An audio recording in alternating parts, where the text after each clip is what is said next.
you not only stress, it can give you burnout. And I've Mm-hmm. been there. Mm-hmm. Mm-hmm. Amen. Burnout? Yeah. Oh yeah. Yeah. Yeah. You don't, and I didn't even know what was wrong with me. Mm-hmm. This was back during 2007, 2008 when they Mm-hmm. had the real estate, Yeah. Was booming and Right. they were doing all this predatory lending and people were Yes. getting, Yes. loans that really should not have. Yes. They were Yes. doing, Yes. on your Yes. bank statements or on your Mm-hmm. word or whatever. And they're Mm-hmm. putting people in these homes that should not have been in Mm-hmm. homes. And Exactly. what's happened is I had a housing counseling program at that Mm-hmm. time. It was HUD certified. Mm-hmm. And I had to do foreclosure prevention. Yeah. And when people came to me, Mm-hmm. there was nothing I could do. Mm-hmm. They were upside down Yeah. in their homes. Yep. They were about to lose their Mm-hmm. homes. They were losing their jobs. Mm-hmm. And so we, Mm-hmm. excuse me, we need to be able to take a look at where we are and what we're doing and where we're headed. Right. And so people weren't looking at that. They just wanted a house and people Mm-hmm. were giving them houses. Mm-hmm. And here I was Mm-hmm. counseling people, Mm-hmm. trying to save people's homes Mm-hmm. 12 hours a day, Yeah. every day. Yeah. And finally, I was like a zombie. Yeah. I You didn't know was what burnt was out, wrong man. with me. Yeah. I was burnt out. You was burnt out. 'Cause Burnt I out. damn near burnt myself out. I'm just saying. Yes, sir.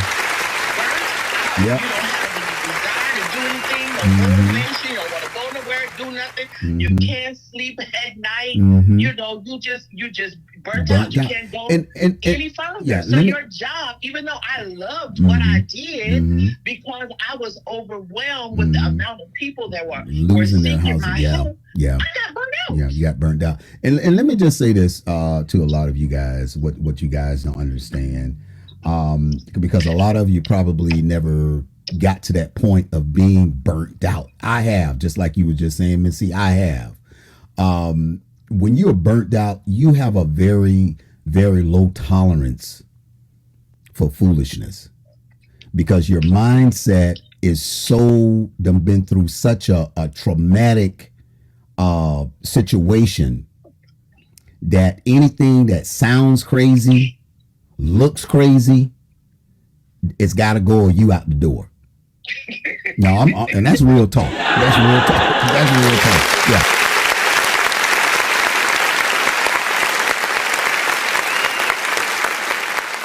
That's real talk. So it has nothing to do with anything else. What you people don't understand when you dealing, especially with foreclosure, because back then, around 2007, 2008, 2009, 2000, it was so many people that have lost their homes to foreclosures. I mean, it was left and right. You're absolutely right, Ms.C. It was left to right, right to left. And you going in there trying to do any and everything to try to help these people from losing their home, because a lot of these people had kids, a lot of them had grandkids, a lot of these people had kids, man.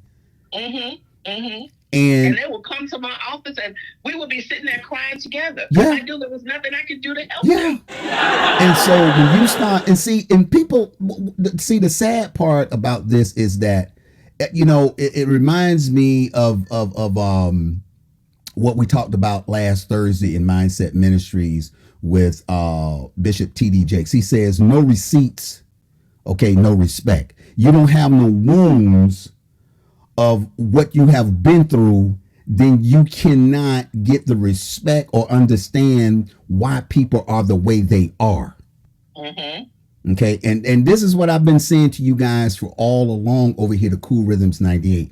None of you have walked my road or went down my road or have went down my road, because I had to do it by myself. But at the end of the day, when you start talking about some wounds, oh my God, I have plenty of them to show. So at the end of the day,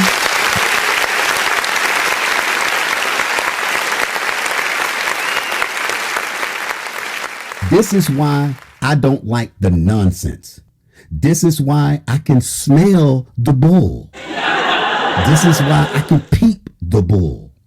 Because when you have been down that road, okay, and you have them burnt yourself out, literally, but you still got to keep going because you got kids to take care of and everything, because you're a single parent. Hey, you don't want no parts of it anymore, man. I'm just going to keep it real. Just want to keep it real. Hold on. All right, we're gonna go ahead on and close it on out. It's almost 9. Well, it is 9:02. So yeah, I'm gonna let you go ahead and close it. Then I'll give you my little commentary to close it on out. Okay, so we talked about being stressed on your job, burnout on your job. The best thing to do, is to, first of all, you need to have a spiritual practice. Mm-hmm. Every morning when you wake up and knowing what you got to face every day, Mm-hmm. have a time, even if it's just a few minutes, Mm-hmm. to talk to God. Mm-hmm. Sometimes during the day, I used to go in the bathroom. Well, hey, that's have my. a talk to Jesus. There you go. That's my. Talk about with Listen. Jesus, Jesus, hold my mule, Yeah. keep my mind right. Yeah. Yeah. And so, because sometimes things happen that just make you want to explode. So Mm-hmm. you need to have that time when you can just stop and say, okay, Lord, help me. Mm-hmm. And then you need to have self-care. Mm-hmm. Self-care is so important. Mm-hmm. And we're going to talk about that in another episode. But, right.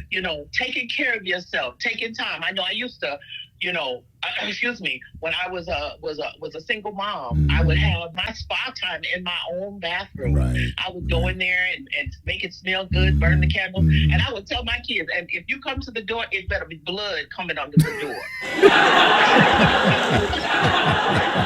Yes. Y'all single moms, y'all know what I'm talking about. You in there trying to chill out, relax.